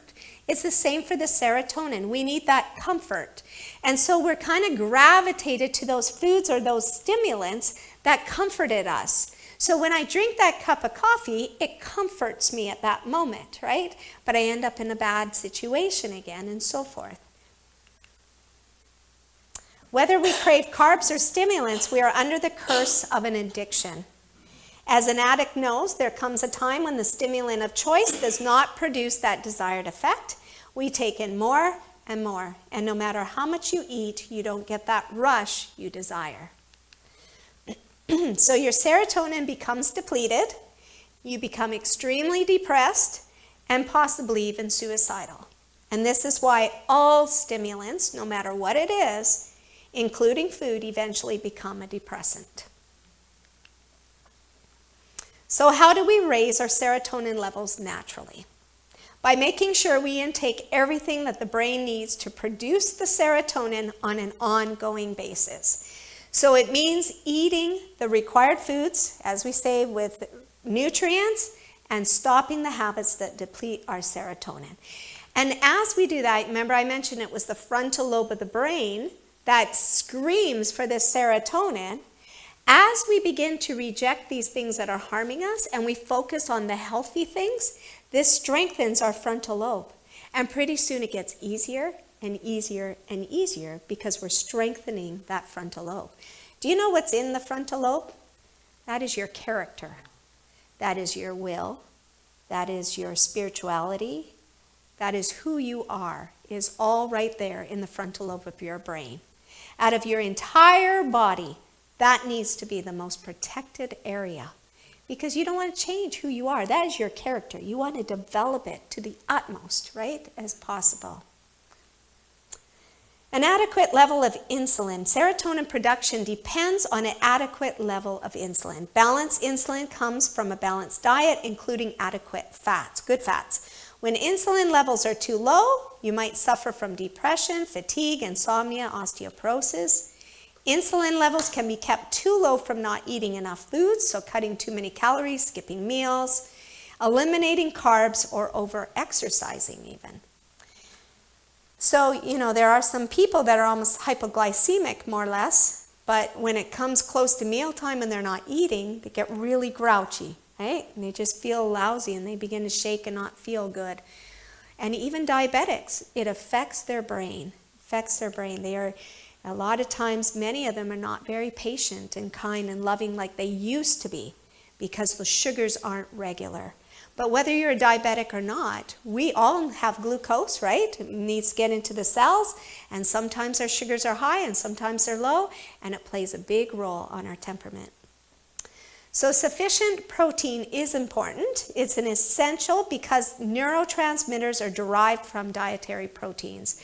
So your amino acids that make up these proteins are what nourish the neurotransmitters of your brain that tell your body what to do.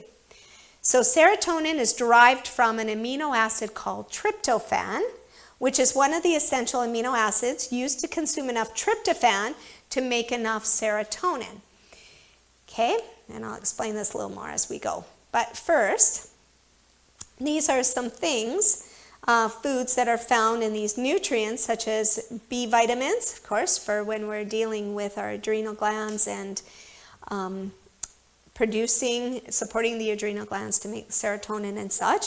Calcium, right? There's a number of foods with calcium, magnesium, but then tryptophan, some foods that are high in tryptophan. The common ones that are known for tryptophan usually are milk and turkey. But I want you to notice there's plant foods as well that are high in tryptophan.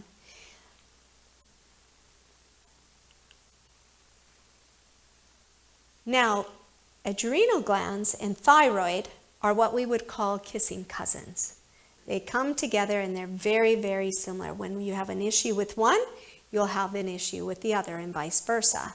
So when we're under a lot of stress and our adrenal glands are overworked, we may end up with an underactive, low-functioning thyroid. And a low-functioning thyroid, you'll end up with cold hands, feet. You might not be able to handle cold very well, low body temperature. There's constipation, so bowel changes, chronic fatigue, weakness, edema, and so forth. The list goes on there. All of these are low thyroid function. Now, if you have an underactive thyroid and your thyroid is not functioning optimally, your hormones will be off. So a lot of times I have women who come to me and say, what can you do for menopause? Or what can you do for PMS? Or I'm trying to get pregnant. The number one thing I say is, how's your thyroid? And they all look at me strange. Why are you asking about my thyroid? Because if your thyroid is off, your hormones are off. So the first place to start is always with your thyroid. And then with your thyroid, how's stress levels? Because that's affecting your thyroid as well. So here are some supports for thyroid gland. You want to take in iodine. Iodine is the number one nutrient for your thyroid. And iodine-rich foods would be different nuts, seeds, sea vegetables, especially seaweeds like your kelp and your dulse. Some fruits and vegetables have it as well. Believe it or not, even green peppers, lettuce, and pineapple have some iodine in them. You may need to supplement with actual iodine. And you can do a test if you're buying the food grade, make sure it's food grade iodine when you're supplementing with it, right? There's a type of iodine called nascent iodine. And you can do a test with it where you put it on your upper forearm, let it dry, it stains yellow, and time how long it takes for your body to absorb that. You actually want that stain to stay there for about 5 hours. So if it's gone in an hour, you know you're very low in iodine and you need a fair bit, right? If it's there for 4 hours, you know you need a little bit of iodine. If it's there for 5 hours or more, you don't need any iodine. So that's kind of a good test. I'm also we'll hand out that second handout now. And this is a test on how to test if you have an under or overactive thyroid. This is actually more accurate than blood work from your doctor. So this is a body temperature test. It calls usually for a mercury thermometer, but if you have one, great, but we can't buy mercury thermometers anymore, so you can use a digital thermometer. And what you want to do is put it by your bedside, and as soon as you wake up in the morning, before getting up out of bed, you grab that thermometer and put it under your arm and test your temperature, okay? If you get up to the washroom and come back to bed and now test your temperature, it will change. So you can't get out of bed, you got to have that thermometer by your bed, so as soon as you wake up, you grab it and you test your temperature. If you have a digital thermometer, do it a couple of times quickly in a row, and do that for about 3 days in a row to make sure you're getting the most accurate results. Now on this paper in the middle there, you will see the range that you need to be within, okay? And that range you'll see is very small, like 0.6 to 0.8, right? Do you see that? It's a very small range. That's where we need to be. If you are under that bottom number, you have an underactive thyroid. If you're over that number, you have an overactive thyroid. Okay? So if you have an underactive, taking some iodine can actually help to fill those thyroid receptors and help to raise your body temperature a bit and get your thyroid functioning. If you're over, you don't want to touch iodine, okay? Because you have an overactive thyroid. Does that make sense? Any questions on that one? Yeah, and you can do that like a few days in a row and see, and then if you start to include iodine in your diet or a couple of things like that, and then every couple of weeks you can test it again and see if it's working for you or not. All right, so iodine-rich foods. Use cold-pressed oils, your olive oil and whatever oils you're using. Go with cold-pressed oils. Avoid saturated animal or trans fats. Avoid artificial sweeteners, and you need lots of vitamin D. A lot of people today are being diagnosed with parathyroid issues. Their parathyroid hormone is high. And you know what we're finding out? Well, I'm finding out, is that a lot of them are just very low in vitamin D. If they increase their vitamin D, their parathyroid hormone comes down and corrects it all. And meanwhile, they're saying, oh, your parathyroid hormone's high, we got to remove your parathyroid in little glands. So no, that's, check with your vitamin D first to make sure you're getting enough D. L-tyrosine is another amino acid like the tryptophan. Again, another amino acid. This plays the role in your T4, T3 conversion, which is your thyroid hormone conversion. Ashwagandha, so some of these same ones that support adrenal glands also support thyroid. So your ashwagandha can actually increase your thyroid function, especially your T4 hormone. Right? And then there's a few other ones there. Guggul extract, again, T4 to T3 Pantothenic acid is B5, so if you ever take a B complex, it's already in there. But pantothenic acid is the B vitamin that you burn the most under stress. And then the iodine, a deficiency of copper, manganese, selenium. You can eat 2 Brazil nuts a day, and you will have enough selenium for your entire day. So everyone should really be eating a couple of Brazil nuts every day. If you take too many Brazil nuts, you can actually get too much selenium and it can make you sick. So don't overdose on them either, okay? So just a couple of Brazil nuts every day. So we talked about this and the staining and that. So before I go into this, I thought there was another slide I was mentioning that I was going to come to. So let me explain. We were talking about serotonin making you happy, right? And you need enough serotonin to make melatonin to help you sleep at night. So I have some people who say, you know, I've tried melatonin and it doesn't work to help me sleep, right? And there's others who take melatonin and it works. That's because if you need melatonin, it'll work. If you don't need melatonin, it won't work, right? But if you're needing to take melatonin to help you sleep, then chances are, high chances, like 99.9%, you're very low in serotonin, right? Because you need serotonin to make the melatonin. So let's back up the train even more. Let's go to the very beginning of the train. And do you remember I mentioned an amino acid called tryptophan? Tryptophan is the beginning. It is the engine of the train. That amino acid, tryptophan, is responsible for making your serotonin to make you happy, to make enough serotonin to make your melatonin to help you sleep. So does it make sense to take melatonin? No, not really. It makes more sense to go way to the beginning and get enough tryptophan so you can make your serotonin and your melatonin, right? When I see clients and I do a test, I can tell them if they're low in certain vitamins and minerals and everything according to a test they do, and it comes up they're very low in tryptophan. They haven't told me anything yet. We're just starting. And I'll say to them, without knowing anything about you, I would guess you don't sleep well at night and you could be happier during the day. And I can't tell you how many literally just fall apart at that moment and cry because they're just at that breaking point of just total exhaustion. And they're like, yes, how did you know that? Well, you're just so low in tryptophan, right? So tryptophan is something we need to work a little bit harder at getting.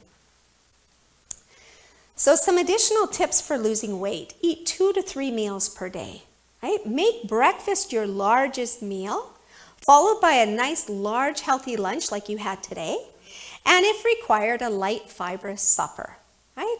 So how many of you are going to go home and have a big steak dinner for supper tonight? Probably not. Well, if you're vegetarian, you wouldn't anyways. A gluten steak, okay, let's say. But a big meal, right, for supper? No, you feel satisfied from lunch already, don't you? And so it's easy to just do something lighter for supper, that you don't have to go to bed with a big, heavy, stomach and feeling full and overloaded. 50% of your nutrients needs to be in by noon. If you don't get 50% of your nutrients by noon, you will never get in the amount of nutrients you require. Your metabolism slows down as the day goes on. So if you're waiting for supper to get all your nutrients, you won't be able to absorb enough of what you're really needing. So the breakfast is really important, a nice big lunch and a light supper if you can. Okay, observe your digestion. If there's a digestion issue, that plays a whole other role. And again, we'll be talking about that tomorrow. Drink plenty of water and plan your meals ahead. Grocery shop ahead. You've heard the saying, don't grocery shop when you're hungry. There's a good reason for that. Just going to peek here. Okay. And then get 6 to 9 hours of sleep each night. This plays another huge role on weight loss, believe it or not, and sugar control as well. Avoid or limit watching TV and avoid snacking. So here's the thing. Your brain, you're making this cortisol under stress.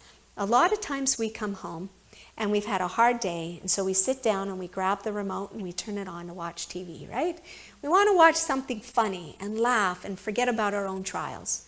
But what happens is we end up taking on all the trials and the problems of that person that we're watching now as well. And you might tell yourself, well, I know this isn't real, this isn't my life, but your brain doesn't know it. Did you know that? You could be watching CSI, right? And it's making cortisol in your mind. You could be watching the news and you're making cortisol. And so be aware of that. You think you know that it's not real, but your brain doesn't always know. Digestion, when disrupted, will bring illness and disease. Our poor digestive systems. We tend to put into our mouths more or less whatever we feel like having, whenever we feel like it. We expect our system to somehow magically grind it all up, sort it all out, use the good, eliminate the bad, and without any noise or complaint, still have lots of energy, right? Yeah, I saw this in one of my textbooks actually a long time ago, and I thought it was great, took a picture, and I've used it ever since. I say we ought to just throw away stomachs and replace them with plastic trash bags. And if you really think about it, it's sad, but we do that, don't we? We just assume we can enjoy whatever we want and our body will sort it out, get rid of the bad and keep the good, right? How about this? If you crave something, does it mean you need it? Have you ever heard that saying? Sometimes I get a craving for sushi. I don't know if that fish really needs sushi. But, we do have to look into what you are craving. A pregnant woman craves dirt. Does that mean she's lacking dirt in her diet? No, right? But what is dirt full of? Minerals. So her body might be crying out for minerals. And of course, there's other ways other than dirt to get minerals. Kids, a lot of times will dive into peanut butter and want to eat it by the spoonfuls. They're lacking good essential omega fats. So we do have to look at why we're craving that food. Why are we craving the chocolate? Is it because of the low serotonin? Are we craving this for that, right? So we need to be aware of that. So 3 causes for cravings: deficiency, disease, and depression. Okay, these are your 3 causes of cravings. Do you know what's stronger than your will to live? Your taste buds. That's pretty powerful, isn't it? So don't give yourself a hard time. Don't say, you know what, I have no willpower, I'm a loser, I've tried this several times, it doesn't work. Your taste buds are so powerful. And when the devil wants to discourage you, where's he going to work through?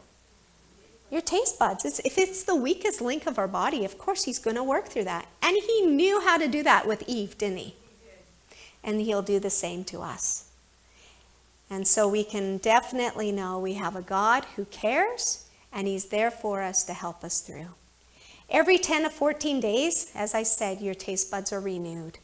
They'll go through a life cycle where basal cells and taste cells, they'll die and slough away. So according to what you eat, your taste buds are made. You crave what you eat, so switch what you're eating, and you can weaken those old cravings and strengthen your new ones. So what does good digestion involve? 4 to 5 hours between meals, so that complete digestion can take place. You want to get rid of all that food. Breakfast, breaking the fast. Maybe I'm getting into this today. Somehow I thought it was tomorrow. Breaking that fast. That's what breakfast means, right? So a good 12-hour stretch at least from supper to breakfast. Your stomach needs a rest, and the only time it can rest is when you give it that time between meals. Your stomach needs to make hydrochloric acid. The only way it can be made is on an empty stomach. That's the only way you can make it. Water intake is 8 to 10 glasses a day, and the 2 to 3 meals daily. So snacking, what is the big deal about snacking? Why do we snack? Right? And you know what? Would you believe me if I said this literally looks like one of my children when they were a baby? I'm serious. I have a picture just like that of my oldest. Not the same hat, but. So why do we snack? Comfort, right? Out of boredom, something to do. Sometimes we have to change up what we're doing. Television, movies, as soon as you sit, snack, right? Things like that, and it's easy. All of us fall into that trap. So always remember, the bigger the snacks, the larger the slacks. So when you do feel like a snack, be sure it's something fibrous, like a fresh fruit. An apple is a great snack. It's high in fiber. And truly, an apple a day will keep the doctor away. That's a whole other talk. So how does one achieve fullness feeling for 4 to 5 hours? Well, you want to avoid high-calorie foods. You want to choose complex over simple carbs, right? You want to train your body not to require additional meals, so no more than 3 a day. And that sounds funny, but there's people that eat 5, 6 meals easy. I used to teach at a nutrition college in Calgary years ago, and one of the kind of practicum homework assignments I gave my students was they had to follow rigidly for a week and see how they felt, that good large breakfast and large lunch and a light supper or no supper. And you should have saw the horror on their faces. They said, we won't be back, we'll be dead. We won't see you next week. Many of them were so used to a meal at 10 or 11 o'clock at night. And honestly, if you're used to that, and it's the norm, and I'm not saying you're a bad person, I'm not calling you out, but when you stop eating that meal at night, 9, 10, 11 o'clock, your stomach, I'll guarantee you, will growl. It will growl. You will feel like you are going to starve to death. There is no way you're making it through the night. And the reason is you've trained your stomach to prepare for that meal to come. And so you have to untrain it now that it doesn't need that meal. And after 2 weeks, you will be fine. You will be fine. And it's the same way for wanting breakfast. If you get up and you're not a breakfast eater, start something small at breakfast, just something small, and then slowly increase it. And again, same thing. You might feel sick. You might feel gross, not hungry at all. There's no way you want breakfast. But after 2 weeks, you will get up hungry, ready for breakfast. Okay? So it's a matter of training the body and getting it back on that 24-hour cycle. One of the main contributing factors in the development of the obesity in the young and the old is the confusion of hunger for thirst. They mistakenly eat food to satisfy their thirst sensation. So a lot of times when people are hungry, we will say to them, have a glass of water. And surprisingly, that hunger feeling disappears. This is why it's good to have a good glass of water about a half hour to an hour before your meal. You actually need water for your food to come. All right, so we're just down now to the last couple of slides. So it is true, tomorrow I am talking more on digestion and water and all of that. So we just kind of touched on that area. So setting up now and achieving your goals. Okay, so what are you going to do? To wrap it all up, here's some ideas. You're going to focus on gradual, sustainable changes.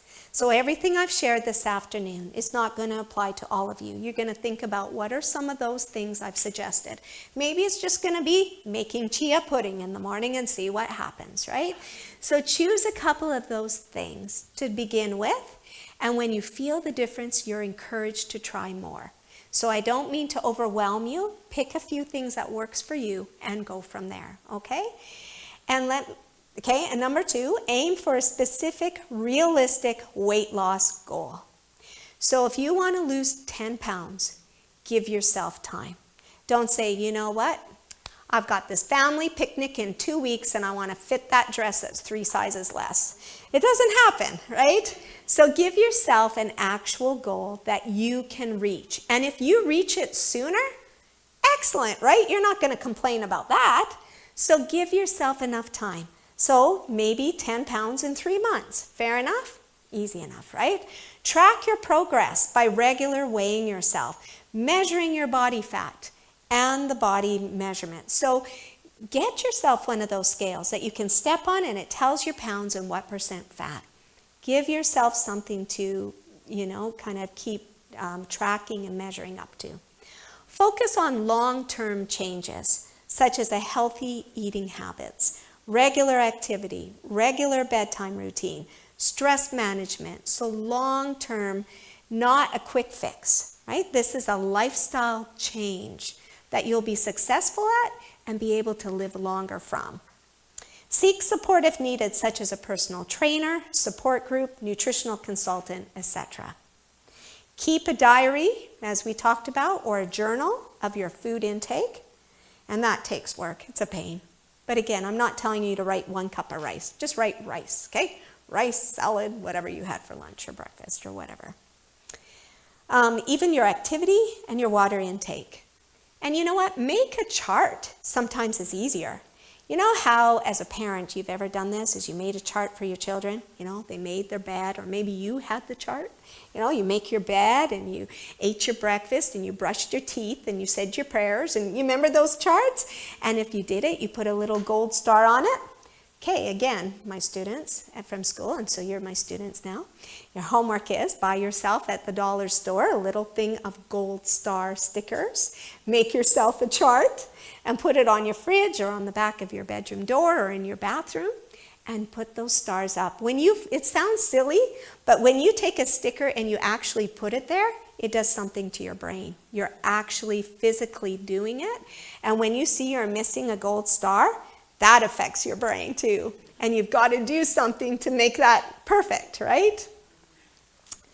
Okay, and then don't get discouraged. The best part is every day is a new day, right?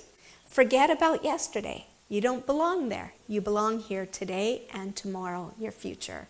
And so forget the past and go forward. Pray each day for direction, wisdom, strength, and purpose. There's one thing I know, and that is God will never let you down. He is your strength. He is the person. He is the one that will always stand by you and keep encouraging you.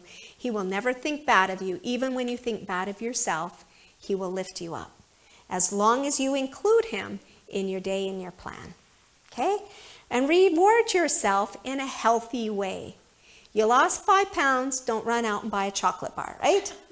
Okay, so reward yourself in a healthy way when you reach those goals. Maybe it's going to be a trip to the mountains for the weekend, right? Or something like that. And as we lose more, if it's about losing weight, maybe it'll mean, you know what? When I hit this, I'm going to go out and I'm going to buy a new dress, or I'm going to buy a new suit, or something like that, right? So think of your goals, and also think about what your reward is going to be, and aim for that. So no matter how many mistakes you make or how slow your progress is, you're still ahead of everyone who isn't even trying. Okay? So remember that. Ability is what you're capable of doing. Motivation determines what you do. Attitude determines how well you do it. So I hope that was encouraging for you this afternoon. And I didn't hear too much snoring, so that's good news. Are there any questions? Yes? What about when the doctor says you have to lower your salt intake? Yes. So lowering your salt intake, it also makes a difference on the type of salt you use, can make a difference too. So there's different salts. There's, have you heard of Celtic sea salt? So Celtic sea salt is your number 1 salt. There is a Himalayan salt is number 2. And then you can get a sea salt. And then you get into your refined salt. So even sea salt can be very refined. Regular salt can be very refined. So if you can get a Celtic or Celtic sea salt, that type of salt is a little more potent, so you don't have to use as much for taste. But it also opens the cells and allows the water to get in easier. It almost works like an electrolyte as well. So it can help with blood pressure from that angle too. But otherwise, don't cook with salt. Just use a little bit on your food when you're ready to eat it, if you need to. It'll be more potent that way compared to cooking with it, is another tip. And keep in mind, animal products are very high in sodium. So your meat and your cheese are very high in sodium. So the more plant-based you go, the less sodium from that angle too. And it's a different sodium. So like celery, for example, is quite high sodium. But it's a total different sodium. It reacts like a diuretic, whereas regular sodium will cause you to keep the water, right? So more plant-based foods over animal-based foods, and just kind of choose maybe a different salt. Celtic, C-E-L-T-I-C. Yep.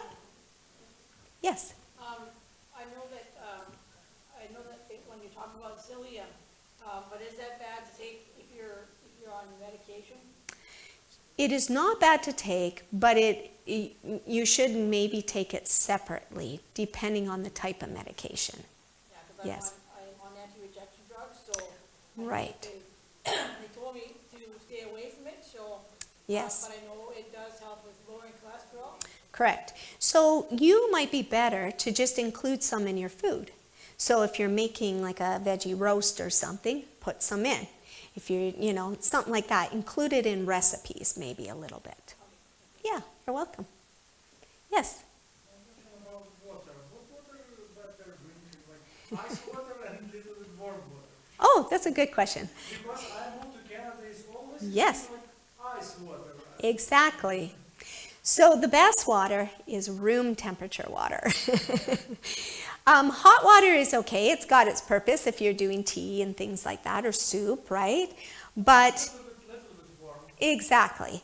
But more room temperature, you can go slightly coolish. But if you do cold, then all digestion stops. And it's got to warm it up first before it can do anything in your stomach. So that's not a good thing. I'll move over here. That was the squeal. Yeah, so ice water's not the greatest. But you know what's interesting? People who crave ice water, a lot of times it's women more than men though, that can be from low iron. If you're low in iron, you will crave ice water. But also your adrenal glands and stuff can also do it. So stress can kind of make you. But also habit. I used to always drink cold water. The thought of warm water was just gross. Now I drink room temperature water all the time. And cold water, I feel like I have a brain freeze. So it's a matter of getting used to it. Yeah. So start with just, not so cold. Do it without the ice, and then just a little bit warmer until you get to room temperature. Yes? I just am wondering, most salt that you buy, refined salt, is actually iodized. Correct. So is that can cause you to have too much iodine? No, not usually. So, like the Celtic salt, Himalayan, and a lot of sea salts are not iodized. Regular salt is, and so they're trying to throw the iodine in because most of us lack it. The thing is, it's such a small amount of iodine, and if people rely on it for iodine, they got way too much salt. So the amount that's in there is not a worry. Yeah. Okay, we worked our way here. Questions over here now? we literally worked like this. Any more? No? All right. Well, that was good. Excellent. Okay. Yes. You know what? I should have. I know. I should have brought some. I wasn't thinking. It's hard to bring everything. I tried to think through things that I might have been talking about, but I didn't think about the salt. Yeah. Very good. Well, let's all stand and let's have a closing prayer if that's okay.